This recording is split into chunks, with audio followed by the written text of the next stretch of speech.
Ça, c'est l'Hyperpilote, une voiture qui regroupe tout ce que j'aime de l'automobile, c'est ma vision de l'hypercar. Aujourd'hui, c'est une image de synthèse, la voiture n'existe pas encore, du moins elle n'existe pas encore physiquement, et pourtant, elle est présente dans mon quotidien depuis 2021. Et il est grand temps de rendre ce projet réel.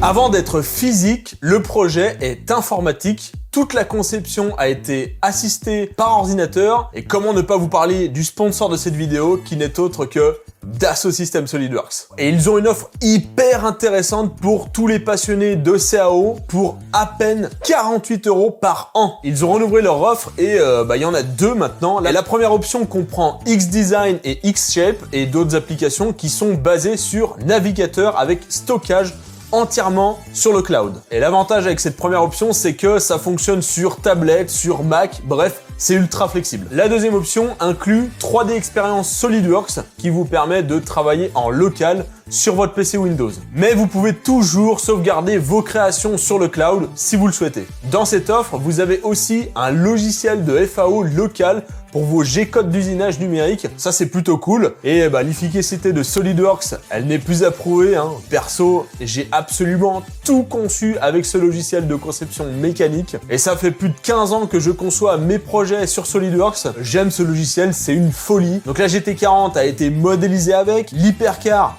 aussi. Bref, moi avec ça, je réalise carrément mes rêves, donc c'est un truc de ouf. Et faut se rappeler quand même que c'est du logiciel professionnel développé pour des bureaux d'études et des ingénieurs, donc ça rigole pas du tout. Et là, on peut avoir accès à ça pour 48 € par an. C'est vraiment incroyable. Bref, c'est une offre à pas manquer si vous êtes un mordu de conception 3D. Vous avez même 20% de réduction avec mon lien en description de vidéo. Et disponible aussi avec le QR code. Bon, mais c'est une parfaite transition vers le projet Hyperpilote. Et vous le savez, je suis un grand défenseur de la conception assistée par ordinateur, donc la CAO. Je ne jure que par ça. Pour certains, comme moi, c'est une évidence, mais il y en a d'autres qui sont encore perplexes sur la pratique. Et vous inquiétez pas les gars, je vais vous avoir. Une chose ou un objet aussi complexe qu'une voiture, ça peut pas échapper à la CAO. Petit flashback.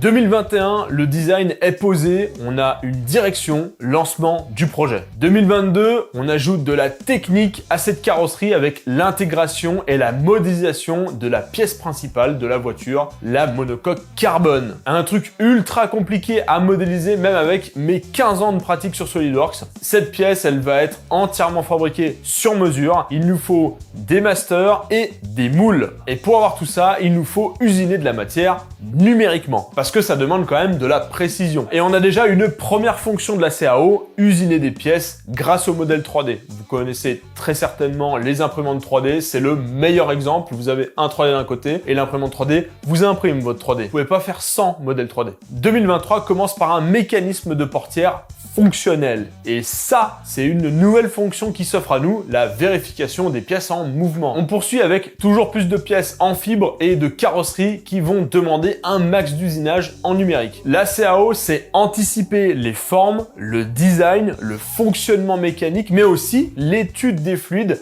avec le passage en soufflerie de l'Hyperpilote pour comprendre et améliorer son aérodynamisme. Et parce que 2023, c'est la grande année de la CAO, on est au début d'été, je travaille avec les ingénieurs de Michelin Simix, encore merci à eux pour le coup de main, c'est trop cool. On pose les bases de la géométrie des trains roulants, donc la suspension et tous ces trucs-là. Avec la CAO, on connaît déjà les encombrements mécaniques de la carrosserie, de la monocoque carbone, des roues, et on peut même avoir une répartition des masses qui se précise. Et avec tout ça, on peut simuler la voiture pour déterminer ses épures de suspension et affiner les réglages et la géométrie des trains roulants. Et donc, faut comprendre, et c'est ça qui est complètement dingue, c'est que avant même que la voiture n'existe, on peut la piloter sur circuit et la régler. Merci la CAO. Je me retrouve donc avec des épures de suspension sous forme de tableau avec des points précis de rotule et compagnie, ultra précis, et je peux enfin concevoir mes berceaux avant et arrière qui vont maintenir mes suspensions, ma monocoque carbone et mon moteur en général. Donc vraiment, c'est des pièces ultra mécaniques. Et à la suite de ça, c'est une partie que j'adore, vraiment de la conception mécanique pure et dure. Pièce après pièce, on voit vraiment se dessiner l'automobile. J'assemble toutes mes pièces,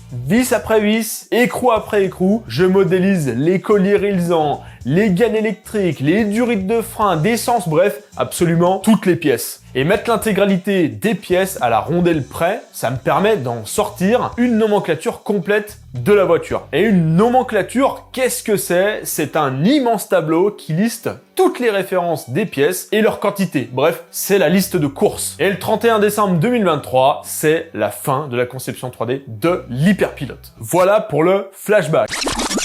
Dans la chronologie du projet Hypercar, où est-ce qu'on en est? Parce que j'en entends râler déjà, c'est quand qu'on met les mains dedans, tu vois. Alors déjà, spoiler, j'ai déjà les mains crades, c'est bon signe pour vous, ça veut dire que... Enfin, c'est bon signe pour tout le monde en fait, hein. Ça veut dire que je suis à l'atelier et que je commence à préparer des trucs et que c'est à base de métal, donc ça sent bon, le copeau de ferraille. Ouais. Souvenez-vous, sur la page de la cagnotte en 2021, et oui, c'était en 2021, ça date un peu, hein, ça fait déjà 3 ans, et d'ailleurs, c'est presque jour pour jour, hein, c'était à quelques jours près là. Encore une fois, merci à tous ceux qui ont contribué, c'est grâce à vous qu'on en est là aujourd'hui. Et donc sur cette page cagnotte, j'avais indiqué 5 étapes. Et bien 3 ans plus tard, on est en train de passer sur l'étape 2. Parce que l'étape 1, m'ayant pris au bas mot plus de 3000 heures, vraiment je rigole pas les gars, ça fait 3000 heures que je bosse sur cette voiture. Et encore, je pense que j'en ai oublié, c'est sûrement une des plus grosses étapes, on va pas se le cacher. Et donc la sous-étape de transition vers l'étape 2 qui est l'étape de la fabrication, c'est la mise en plan. Et il y a un paquet de choses à dire là-dessus. Allez, c'est parti, je me lance. Alors vous avez vu, hein, j'ai préparé le petit tableau blanc là, normalement je devrais gribouiller dessus. Préparez aussi de votre côté le petit Doliprane parce que vous allez avoir pas mal d'infos et va falloir s'accrocher parce que c'est hyper intéressant, mais il faut suivre le truc. Déjà, premier point, à quoi ça sert une mise en plan?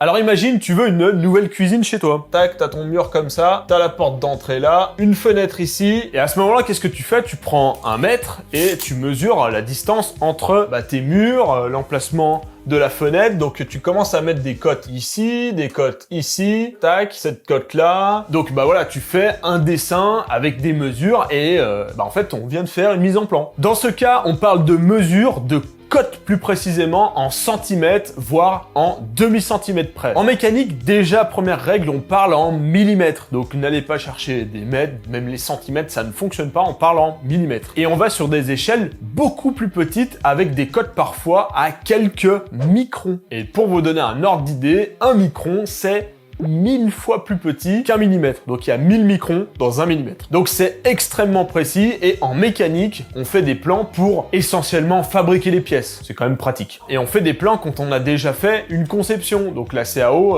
voilà, ça a tout son sens. On fait la CAO, elle est ultra précise. On fait des plans ultra précis. D'ailleurs, c'était à l'époque où je m'occupais de la fixation du moteur en 3D là. Et il y a un abonné qui me dit ouais mais ton moteur, t'as pas besoin qu'il soit ultra précis. Enfin je veux dire, ça sert à rien d'avoir la 3D pile poil au millimètre près parce que de toute façon tu vas caler tes supports au moment de la fabrication, tu vas les mettre comme ça et puis voilà. Bah non les gars, non, ça ne marche pas comme ça. Quand tout le système est modélisé et conçu correctement, si on respecte chacun de nos plans, eh bien tout va s'assembler. Si avec mes plans, j'ai une pièce qui fait ça, avec des cotes précises, ici, tac, là par exemple, et que après j'ai une autre pièce, on va faire du Tetris, si j'ai ça et ça, que j'ai des bonnes cotes, elles vont s'assembler parfaitement. Hein. L'industrie fonctionne comme ça, c'est-à-dire que on a plein de personnes qui fabriquent des pièces, et ben une fois que vous recevez toutes les pièces, tout doit s'imbriquer. C'est vraiment la base. C'est comme ça que ça marche. Dans l'industrie, c'est comme ça. Quand vous mettez un truc sur votre bagnole, vous avez de nouvelles pièces, elles se montent parce que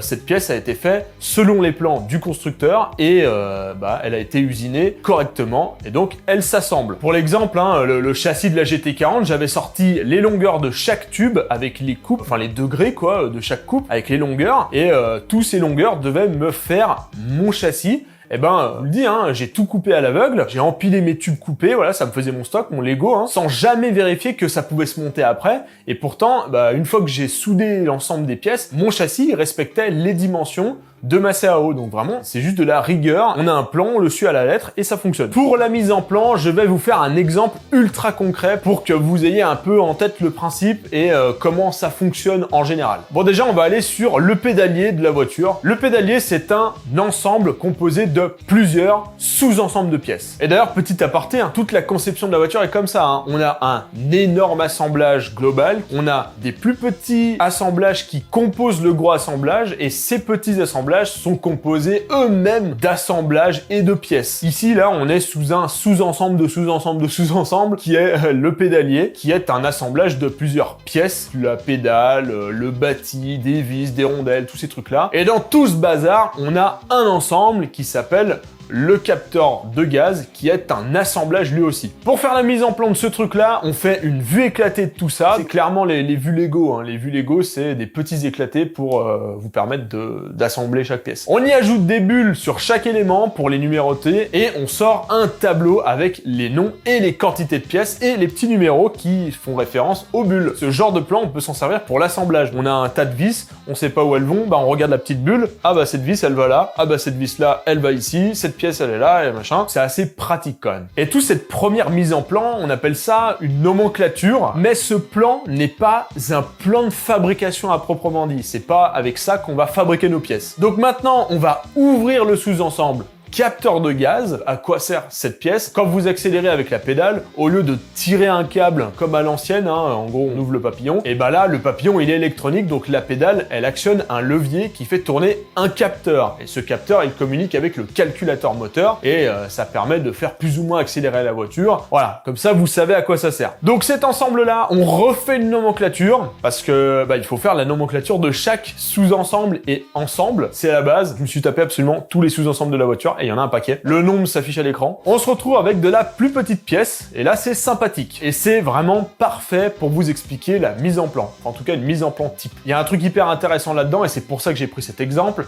On a un montage simple avec des roulements à billes. Et vous allez voir la subtilité de la chose. On va donc commencer par cet axe, qui est en rotation sur 2 roulements à billes, arrêté en translation par un serre-clips. Donc si on met pas le serre-clips, l'arbre il fout le camp clairement. Donc il faut un serre-clips. On va faire la mise en plan de cet axe. Enfin, cet arbre plutôt. Enfin, ça dépend. Un arbre, un axe, c'est à peu près la même chose. Donc là, on ajoute une vue de côté, une vue de profil. Le but ici, c'est d'avoir toutes les cotes, pas plus, pas moins, pour pouvoir usiner cet axe qui va être fait au tour à métaux et à la fraiseuse à métaux. Donc là, c'est très important quand même, quand on fait une mise en plan, d'avoir en tête quel outil, quelle machine va fabriquer ce truc-là. En fait, l'idée, c'est d'avoir des cotes qui sont pratiques pour usiner et sinon, on s'en sort pas, quoi. Et dans toutes ces cotes qu'on vient de mettre, il y a des cotes qui sont simples à mettre, précises, pas précises, on s'en fout, en fait, elles sont là, mais elles demandent pas une énorme précision, mais il y en a d'autres qui sont un peu plus subtiles.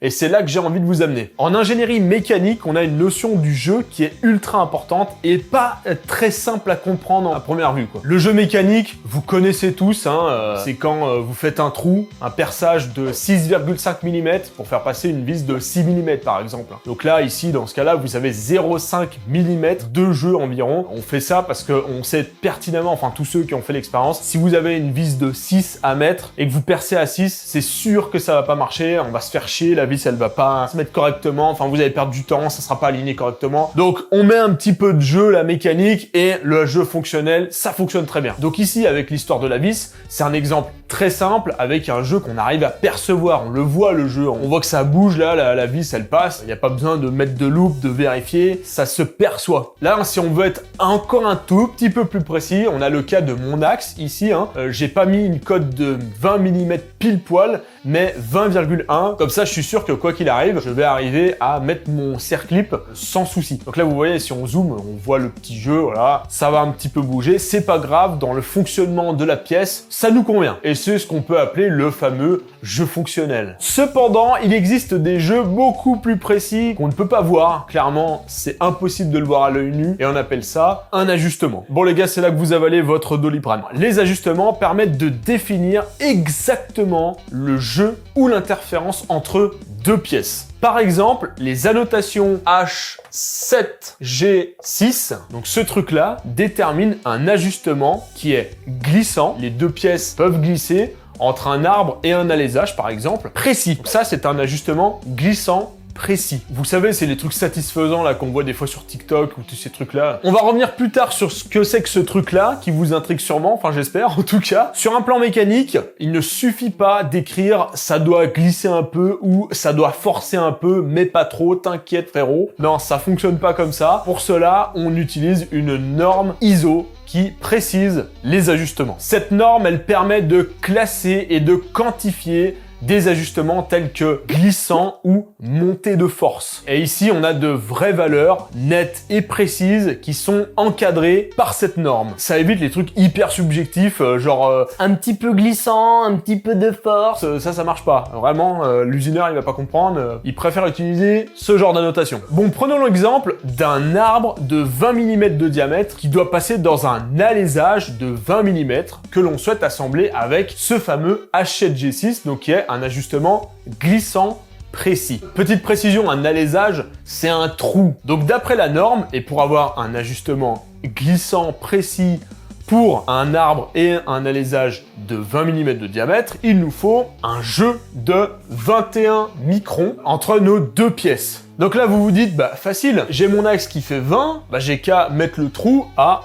20,021. Juste à marquer ça sur mon plan finalement. Hein. Oui.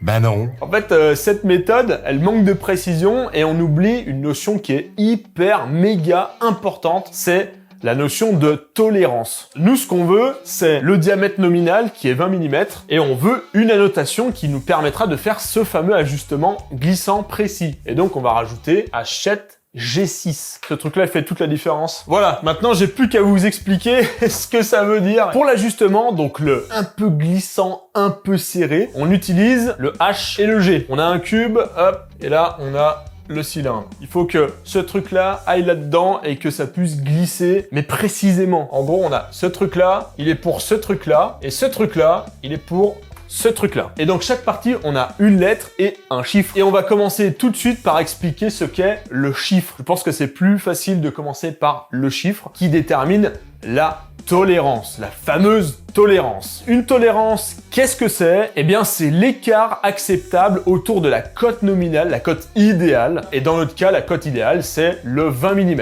Imaginez, vous avez une pièce qui fait ça. Et vous voulez coter cette cote là, 20 mm, plus ou moins 0,1. Ah, ça, c'est une tolérance. Donc ça veut dire que si votre pièce elle est un petit peu plus petite, de 0,1, ça marche. Donc là on a une cote de 19,9, c'est bon. À l'inverse, elle est un peu plus longue, on a 19,9, eh ben, c'est le minimum accepté, et 20,1, c'est le maximum accepté. Toutes les pièces que vous allez faire et qui sont entre ces deux intervalles-là, elles sont valides. Selon le plan, ça fonctionne. Et donc c'est ça une tolérance. C'est on ne saura jamais faire de pièces parfaites parce que c'est impossible. Donc on s'autorise une petite marge d'erreur, une marge de tolérance. Entre la plus petite pièce et la plus grande pièce qu'on peut avoir dans cette tolérance, on a 2 dixièmes de millimètre d'écart. Et cette marge-là, elle peut être plus grande car on cherche pas forcément la précision, mais parfois on veut de la précision et des pièces au plus proche du parfait. Alors là, vous allez me dire, mais pourquoi on met pas des précisions ultra fines, comme ça on est sûr d'avoir des pièces parfaites? Bah parce que le problème, c'est que ça coûte extrêmement cher à produire une pièce précise. Un exemple tout con, hein, un trou, un perçage qui est coté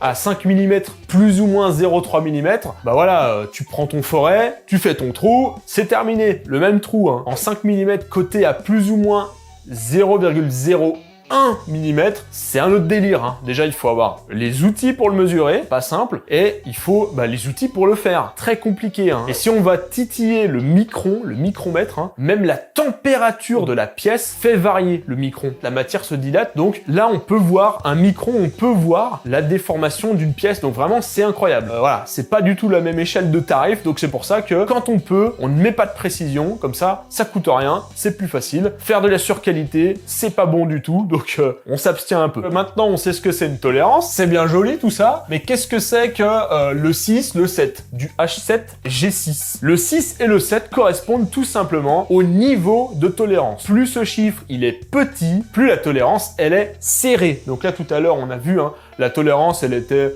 de 0,2. Bah là, sur du 6 ou 7, on titille déjà les quelques dizaines de microns. Donc vraiment, c'est ultra fin. À savoir aussi qu'on utilise souvent une tolérance plus serrée, donc plus précise sur les arbres, car c'est plus facile à réaliser que de faire un alésage. Le 6 est plus facile à faire sur un arbre que sur un trou. Bien sûr, plus la cote elle est grande, plus la tolérance est tolérante. L'exemple, hein, si on a un niveau de tolérance de 7 sur un diamètre de 20, on a une marge de tolérance de 21 microns, alors que ce même niveau de tolérance de 7 sur un diamètre de 300, donc 30 cm. Là, on est sur 52 microns, donc plus du double niveau marge. On a il est beau mon rond. Donc là j'ai mon diamètre nominal de 20 mm. Et ça, c'est ma tolérance moins. Ça, c'est mon plus. Comme ça, ma marge, elle est comme ça. Si je fais un trou qui est entre le vert et le rouge, on est OK, on a une pièce, c'est bon, tranquille. Donc voilà, c'est ça, le 7 ou le 6 ou le 8, ça monte hein, jusqu'à plus de 10, hein, évidemment, hein, ça dépend de la précision qu'on veut. Maintenant, on va passer aux lettres. Et les lettres, elles servent à placer la fameuse marge plus ou moins dans la matière. Et là, attention les gars, c'est là que c'est subtil et qu'il faut pas perdre le truc. Si je sors mon bouquin préféré, le GDI, le guide du dessinateur industriel, j'ai des abacs. Ce tableau, il liste une grande partie des ajustements possibles. Donc sur ce tableau-là, on a nos écarts par rapport à la cote nominale. Et si je prends l'alésage en H7, on va dire qu'il fait 20 mm. Donc si on regarde sur le bouquin du GDI, on s'aperçoit qu'on n'est pas sur une tolérance plus ou moins, mais qu'on est sur que du plus. Donc on a un ajustement par rapport à la cote nominale de plus 0 et plus 21 microns. C'est-à-dire, on a la première zone qui est finalement à 0, donc elle se confond avec ça. La deuxième zone, donc la pièce maximale acceptée, elle est juste au-dessus. Donc cette cote-là, on est à 20,021. Celle minimum acceptée, elle est de 20,000. Maintenant, je vais vous montrer le G6. Et là, vous allez capter le truc. Si je regarde le G6 en 20 mm, on est sur un truc qui est entre moins 7 et moins 20 microns. Ce qui nous fait qu'on a une cote de 19,993 mm et l'autre cote 19,980 mm. Est-ce que vous avez compris le truc maintenant? Donc ça, c'est bien c'est l'axe qui va dedans, hein. Attention, si on respecte la norme du 20 G6, on a une pièce qui se trouve entre le 19,993 et le 19,980. Ce qui fait que si on assemble les deux pièces, donc le 20 H7 et le 20 G6, quoi qu'il arrive, mais quoi qu'il arrive, même si on fait une pièce, un axe le plus gros possible, donc 19,93 et l'alésage le plus fin possible, 20 mm 000, et quoi qu'il arrive, on a un jeu entre 7 et 41 microns, quoi qu'il arrive. Donc on a du jeu, donc on a ce fameux jeu glissant, précis. Et donc c'est ça un ajustement normalisé selon la norme ISO. Un équilibre entre de la tolérance, donc une marge, et un jeu qu'on tolère. Le jeu il est là, et c'est celui-là, le jeu qu'on a absolument dans tous les cas. On peut avoir un jeu minimum comme celui-là, ou un jeu maximum comme celui-là. Mais dans tous les cas, on a un jeu, et il est forcément précis. Et en fait, dans le cas d'un ajustement qu'on dit serré, en général, on reste sur du H, sauf que là, au lieu de mettre un G6, on va le changer, et on va mettre une autre lettre,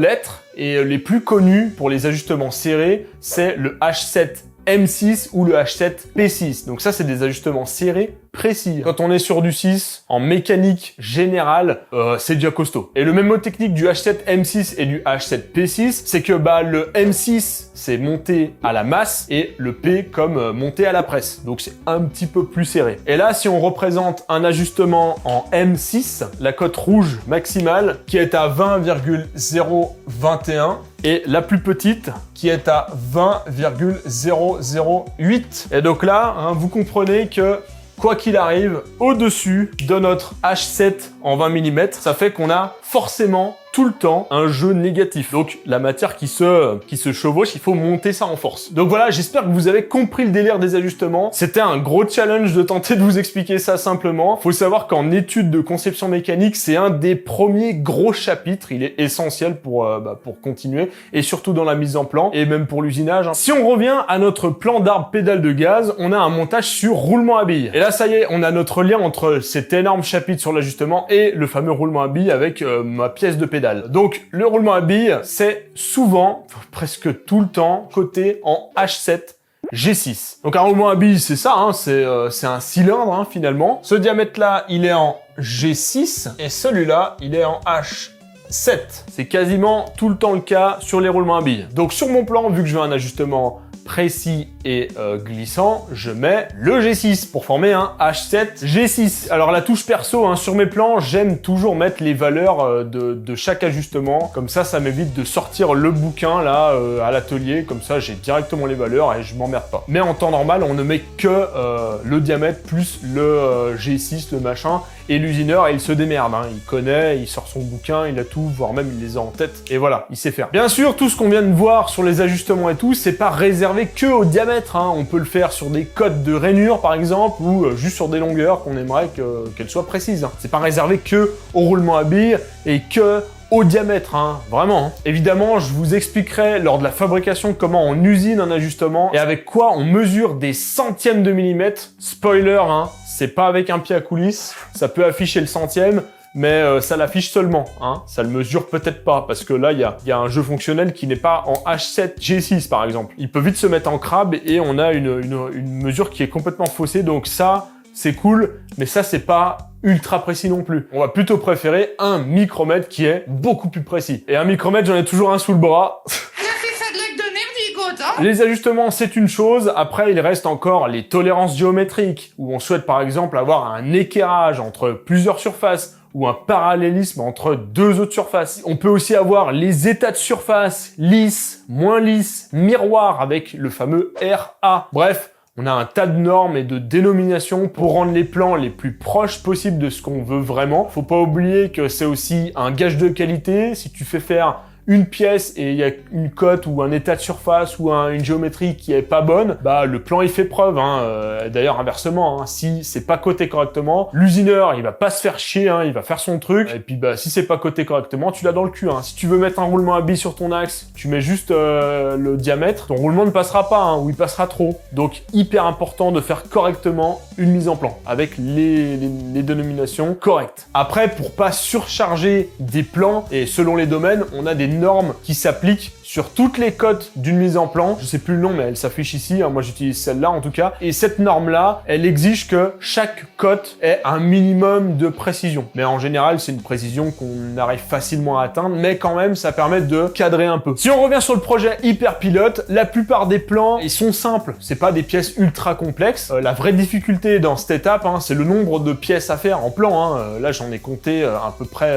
plus de 170 plans à faire. 90% des plans sont assez simples, ils tiennent sur une page. Les restants, ça peut aller à plusieurs pages et c'est chaud quoi. Je vais en citer quelques-uns. Le berceau métallique qui demande une vision de l'espace bien précise. Et dans tout ce merdier, c'est sûr que j'ai zappé des cotes, hein. Ça je suis quasi sûr. Hein. Les porte-fusées de roue, de la pure pièce d'usinage taille et masse, avec de la cotation précise et des tolérances et du tolérancement géométrique. Enfin bref, il y a quand même 2-3 trucs. En plus, précision, ces pièces-là, je les fais faire par un usineur, donc j'ai pas intérêt de merder le plan parce que sinon bah ma pièce elle est pas bonne et je vous ai expliqué pourquoi. Dans les autres pièces, on a l'arceau avec des angles de partout et le piping turbo qui va être intéressant mais qui était un peu chiant à côté parce qu'en fait il y a des angles un peu partout dans l'espace et il y a des angles qui sont dans d'autres angles, dans des plans, enfin un peu chaud quoi. En fait un plan ça doit pas être une corvée ou un truc chiant ou même un truc un peu surfait, un peu ouais vas-y fais des plans, ça va un peu loin,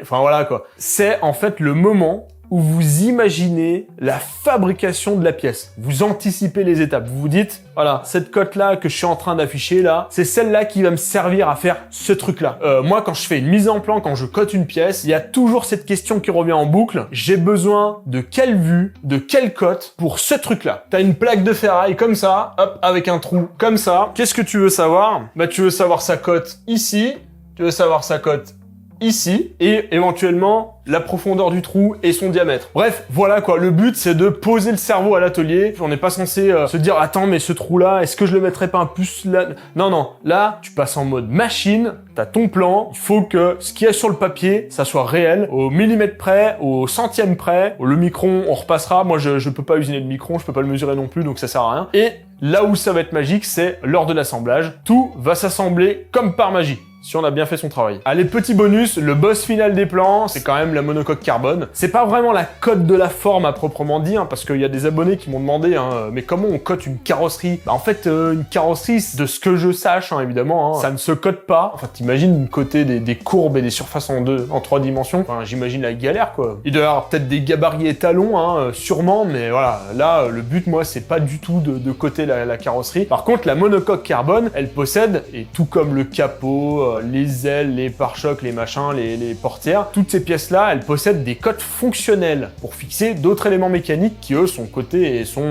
précis. Donc, on a par exemple le berceau, enfin les berceaux avant-arrière, l'arceau, le siège, le pédalier, le volant, bref, plein de trucs qui se fixent à cette pièce et qui sont des cotes fonctionnelles. Donc on en a quand même, on en a même beaucoup. Et quand on a des pièces un peu chiadées comme ça, on peut faire des vues de détail, donc c'est comme des mini-loupes, on dit bah voilà, ce truc-là qu'on a en retour, eh ben, il est en plus gros là pour qu'on puisse le voir un peu plus facilement. On peut aussi faire des vues en coupe, c'est comme si on coupait l'objet en deux. On a plein de possibilités, c'est trop bien. En tout cas, tous les plans que vous venez de voir à l'écran, hein, c'est ceux qui vont me servir pour faire la fabrication de la voiture. Hein. Je les ai faits pour moi, pour que je puisse usiner mes pièces dans les meilleures conditions, avec mon savoir-faire et mes outils et mes machines-outils. D'ailleurs, pendant cette mise en plan, j'en ai profité pour sortir tous les fichiers de FAO, donc FAO pour fabrication assistée par ordinateur. En gros, les pièces que je vais usiner à la machine numérique, eh bien, il me faut certains fichiers de pièces. Pour une tôle découpée, par exemple, il me faut un format DXF et ça ressemble à ça. Donc, c'est un fichier en 2 dimensions. Et si on prend l'exemple du berceau arrière,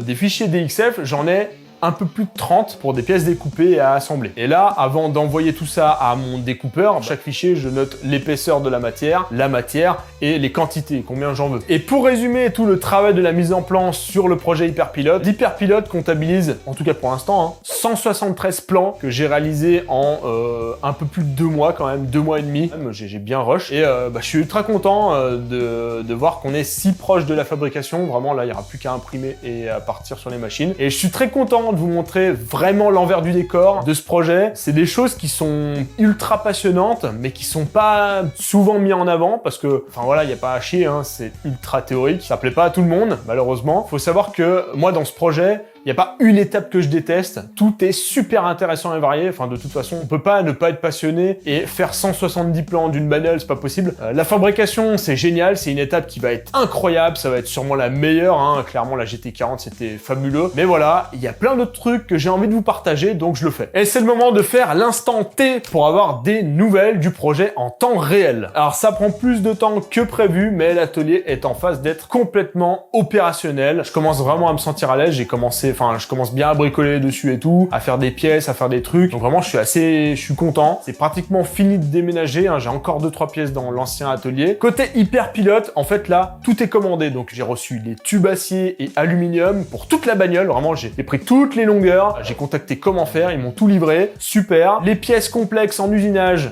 pareil, tous les plans ont été envoyés, tous les fichiers ont été envoyés. C'est tout en train d'être usiné. Vraiment, il y a déjà un paquet de pièces qui sont faites. C'est mon partenaire DXF Motorsport qui me fait tout ça. Donc là, il est en train de finir toutes les pièces. Il va m'envoyer un énorme colis avec tout. Et là, j'aurai une bagnole Ikea tout à assembler. Ça va être trop bien. Et après, à la production, ça va dérouler. Hein. Tac, pièce par pièce. On va tout faire. Et après, on assemblera. Les prochaines vidéos, elles vont être un peu plus type ma vie à l'atelier. Enfin, je sais pas comment vous le résumer, mais voilà, ça va être un peu différent des vidéos que vous connaissez là et qui ont fait la série sur la GT40. Pas de panique, hein. Ça sera beaucoup plus spontané et naturel. Fais ça parce que, en fait, avant de refaire des vidéos structurées et documentées, il me faut du contenu, en fait, tout court. Je peux pas vous laisser sans vidéo, donc on va avancer comme ça. Vous inquiétez pas, les vidéos comme vous les connaissez, comme vous les aimez, type un peu documentaire, où voilà, on va de bout en bout du truc, il va y en avoir. Il faut juste, en fait, que j'avance. Là, j'ai 3 mois à avancer, à faire du contenu de fabrication pour vous proposer à nouveau ce genre de vidéo. Et puis, honnêtement, ça se trouve que je continuerai le format spontané